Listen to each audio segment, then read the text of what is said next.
Hello வணக்கம் ma'am. வணக்கம் sir. Ma'am இப்ப இந்த விஜய் மற்றும் சங்கீதா விவகாரம் குறித்து எப்படி மேம் பார்க்குறீங்க? ஏன்னா இப்ப சங்கீதா ஒரு புது பெட்டிஷன் போட்டிருக்கிறாங்க. நீலாங்கரையில இருக்க வீட்ல வந்து அ என்ன அனுமதிக்க மாட்றாரு. எனக்கும் அதுல பங்கு இருக்கு அப்படின்னு சொல்லியிருக்காரு. இது சட்டப்படி எப்படி மேம்? அவங்க புது பெட்டிஷனா போடல. அவங்க போட்டிருந்த ஏற்கனவே அவங்க டைவர்ஸ் கேட்டு போட்டிருந்த பெட்டிஷன்லயே இதையும் ஒரு பிரேயரா தான் கேட்டிருந்திருக்காங்க. ஓகே. இப்ப வந்து ரெசிடென்ஷியல் ஆர்டருக்காக அது கேட்டிருக்காங்க. அது ஒண்ணும் தவறு இல்ல. இப்ப அவங்களுக்கு போதிய அந்த பெட்டிஷன்லயே அவங்க அததான் ஸ்டேட் பண்ணியிருக்காங்க. எனக்கு இன்கம் இல்ல. ஓகே. நாளைக்கு எனக்கு லைவ்லிஹுட் வேணுன்ற மாரி தான் கேட்டிருக்காங்க. ஓகே. சோ அது ஒண்ணும் தவறு இல்ல. அவங்க கேட்கறது அவங்களுக்கு முழுக்க முழுக்க ரைட்ஸ் இருக்கு. மேம் ரைட்ஸ் இருக்கு. ஆனா வந்து விஜய் வந்து உள்ள விட மறுக்கிறாரு மேம். அவர் மேல வந்து இது தொடர்பா நீதிமன்றமோ, இல்ல நீதிபதியோ ஏதானும் உத்தரவு பிறப்பிக்க வாய்ப்பு இருக்கா? ஒரு பொது இல்ல பெட்டிஷன். உடனேலாம் அது ஆக்ஷன் எடுக்க மாட்டாங்க. நார்மலா அவங்க ஒரு பெட்டிஷன் போட்டா, அதுக்கான பதில் மனு அவங்க போடுவாங்க. விஜய் ம். தரப்புல இருந்து பதில் மனு போடுவாங்க.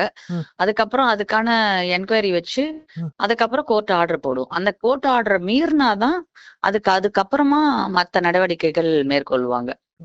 மேம் இப்ப தான் ஒரு லண்டன் குடியுரிமை பெற்றவங்க அப்படின்னும், எனக்கு சென்னையில வாழ்றதுக்கு வீடு இல்ல. தற்காலிகமா வாழ்றதுக்கு எனக்கு வீடு வேணும். அதனால நீலாங்கரை வீட்டுக்குள்ள என்ன வாழ அனுமதிக்கணும் அப்படின்னு சொல்லி, ஒரு பெண் பொதுவெளியில கேட்டிருக்கிறாங்க. ஒரு ரெக்வெஸ்ட்டா கேட்டிருக்கிறாங்க. ஒரு மனிதாபிமான அடிப்படையில கூட ஏன் விஜய் அத மறுக்கிறாரு மேம்? இல்ல அது வந்து இப்ப நம்ம விஜய்ன்ற பார்வையில விட்டுட்டு, அவர் வந்து ஒரு கணவன். ம். அ ச ஓகே. ஒரு ஒரு ஒரு நார்மலான ஒரு பெண்ணோட கணவன் அவ்வளவுதான். ம். இது வந்து நம்ப ஆக்டர் விஜய்ன்னு கொண்டு போகாம, ம். நம்ம நார்மலா ஒரு கணவனுன்னும் போது ஒரு மனைவிய பாத்துக்கிறதோ, இல்ல ஒரு குழந்தைகள பாத்துக்கிறதோ கணவனோட கடமை. ஒரு கணவனா அவரோட டியூட்டிய அவர் செஞ்சுதான் ஆகணும். ஓகே. அதே மாரி இப்ப அவர் சமூகத்திலயும் சரி, சினிமாலயும் சரி ஒரு நல்ல ஒரு சம்பாத்தியத்துல இருக்கிறாரு. ஸோ, எனக்கான அந்த ஜீவன அம்சத்த அவர் தரணும் அப்படின்னு சொல்லியும் அந்த பெட்டிஷன்ல குறிப்பிட்டிருக்கிறாங்க. என்னோட குழந்தைகள் தற்பொழுது பிஜிலயும், வேற ஒரு தனி இடத்துலயும் தங்கிட்டு இருக்கதாவும் அவங்க சொல்லியிருக்கிறாங்க மேம். இந்த ம். ஜீவனாம்ச தொகை எவ்வளவு அவங்களுக்கு கிடைக்கும்? இப்ப தற்காலிகமா கிடைக்க வாய்ப்பு இருக்கா? இல்ல இந்த கோர்ட் எடுத்ததுக்கப்புறம் இது விசாரணைக்கு பின்பு தான் இந்த ஜீவனாம்சம் தொடர்பான உத்தரவு பிறப்பிக்கப்படுமா மேம்? ஜீவனாம்சம் தான் அதுல அவங்க ஒரு பரிகாரமா கேட்டிருக்காங்க. அதுலயே அவங்க 3 பிரேயர்ல ஒரு பிரேயரா கேட்டிருக்காங்க. ஓகே. அது தொடர்பு இப்ப அந்த மாரி பரிகாரம் கேட்கும்போது அவங்களோட சொத்து விவர பட்டியல் போடுவாங்க. இப்ப ஓகே. இதுக்குமே அவங்க பதில் போடும்போது விஜய் தரப்புல இருந்தும் பாத்தீங்கன்னா, ம். அவங்களோட சொத்து விவர பட்டியல் போடுவாங்க. So okay. அவரோட இன்கம் அதே மாரி இப்ப நான் நெறைய ஜட்ஜ்மெண்ட்ஸ் பத்தி சொன்னேன் இல்லீங்களா? ஓகே. அதுல இன்னொரு ஜட்ஜ்மெண்ட்ஸும் என்னன்னு பாத்தீங்கன்னா, அ. கணவன் எந்த மாரி ஸ்டாண்டர்ட் ஆஃப் லிவிங்ல இருக்காங்களோ, ஓகே. அதே மாதிரி தான் மனைவியும், குழந்தையும் அத பாதுகாக்கக்கூடிய கடமையிலயும் இருக்கணும். ம். அவங்களுக்கு அந்த ரைட்ஸ் இருக்கு. அந்த அந்த லைவ்லிஹுட் அவங்க வாழறதுக்கான ரைட்ஸ் இருக்குன்னும் நெறைய ஜட்ஜ்மெண்ட்ஸ் இருக்கு. ஓகே. சோ அதனால அவங்கள பரிகாரம் கேட்கறதுக்கு அவங்களுக்கு முழுக்க முழுக்க உரிமை இருக்கு. அ. நீதிமன்றம் தான் அந்த சொத்து விவர பட்டியலையும், அவரோட இன்கம் ஸ்டேட்டையும் பார்த்துட்டு ஆர்டர் போடுவாங்க. ஓகே.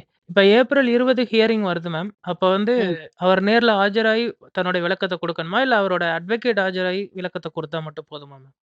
இது ஃபேமிலி கோர்ட்டுங்கிறதுனால வர சொல்லுவாங்க தான். ஓகே. ஆ ஆனா அது ரொம்ப ரொம்ப மேண்டட்டரியா கூப்பிட மாட்டாங்க. அவங்க அட்வொகேட்ட ஃபர்ஸ்ட் பேசுவாங்க. ஓகே. அதுக்கப்புறம் தேவை ஏற்பட்டா இவங்கள கூப்பிடுவாங்க. ஓகே. இப்ப மியூச்சுவலா பிரியறதுனால பிரிஞ்சுக்கலாம். இல்ல அப்டின்னா, இப்ப சங்கீதா மட்டும் தான் இந்த டிவோர்ஸ கோர்றாங்க. விஜய் தற்போது வரை இந்த டிவோர்ஸ் கேட்டதாவோ, அல்லது எனக்கு சங்கீதாட்டருந்து விடுதலை வேணும் அப்டிங்கிற மாரி எந்த இடத்துலயும் குறிப்பிடல. ஸோ இந்த வழக்கு சுமூகமா முடிய வாய்ப்பு இருக்கா? அல்லது இப்ப விஜய கூப்ட்டு சமரசம் பேச வாய்ப்பு இருக்கா மேம்?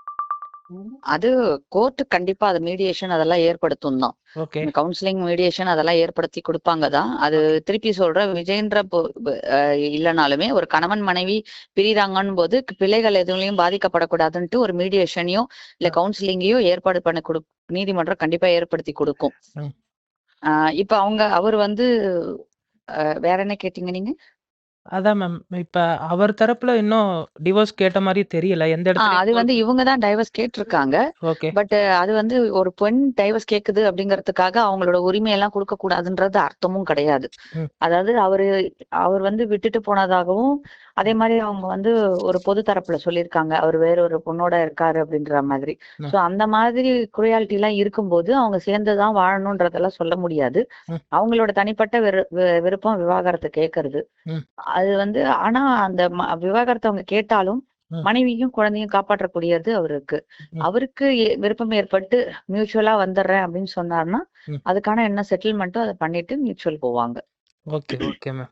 இந்த வழக்கோட அடுத்த கட்ட நகர்வு எப்படி போகுதுன்னு சொல்லி நம்ம பார்த்துட்டு அடுத்து இது தொடர்பா விவாதிக்கலாம் மேம்.